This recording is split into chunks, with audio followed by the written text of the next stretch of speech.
Så hvordan kan jeg uddybe og udvikle mig igennem selvfordybelse?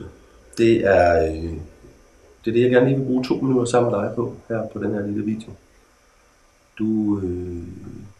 Du overvejer sikkert en psykoterapeutisk uddannelse, eller er i gang med at søge den.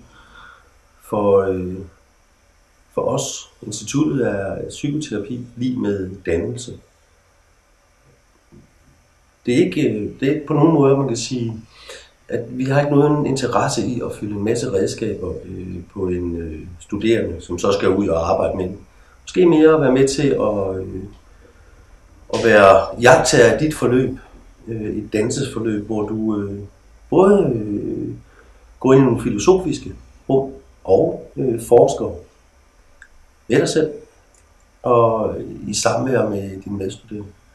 Forsker, tænker du så? Jamen forsker inden for det her store spørgsmål, hvem er jeg?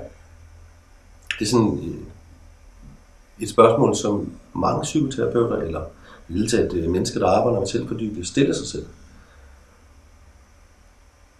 Måske er det ikke her, du finder svaret på, hvem du er, men i hvert fald at begynde at gå ind i en anden form for selvfilosofi med, når jeg laver det her, hvem er jeg så?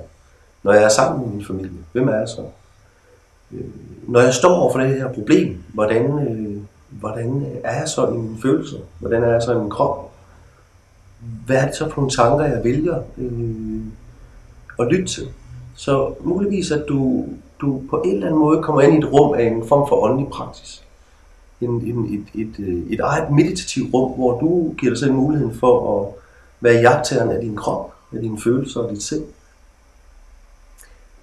Umiddelbart kan det lyde ikke så nemt. Og det er heller ikke noget med, at det er en disciplin, sådan, ligesom de gamle zenmestre, at du skal ind sådan og 100% at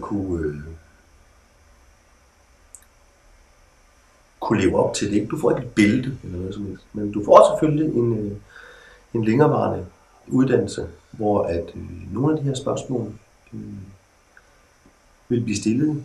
Og igennem vores måde at arbejde med den klassiske psykoterapi, hovedet med sådan lidt mere af den psykosyntesen, oplever vi, at vi har skabt et rum, der nummer 1 danner dig som menneske og som psykoterapeut. Nummer 2 giver dig selvfølgelig muligheden for at komme mere i kontakt med dit essenspunkt, eller dit højere selvcentrum, eller hvad du nu kalder det, det der i virkeligheden er dig. Og nummer 3, så kan man sige, så får du lov til at gå igennem en selvfordybelsesproces, hvor du ikke skal fikse dig selv med et bestemt adfærdsredskab, eller et eller andet, hvor der ikke sådan er en lykkepille inden for psykologien eller psykoterapien for, at hvis du gør sådan og sådan, og hvis du gør det og det og det, så får du det bedre. Men det ligesom er ender op i en større selvaccept af, hvem du er, og hvordan du er i livet, og hvem du er, når du er psykoterapeut. Ja, det er en masse filosofiske tanker. Men i sidste ende, så kan man sige, jamen alt søgen indadtil, selvfordybelse, kommer med en form for kontemplation, som betyder en søgen, en dybere søgen i grundessensen af jeg. En anden form for selvro, selvidentitet. Og det er i hvert fald det rum, som du kan møde og være en del af, når du træder ind på vores uddannelse.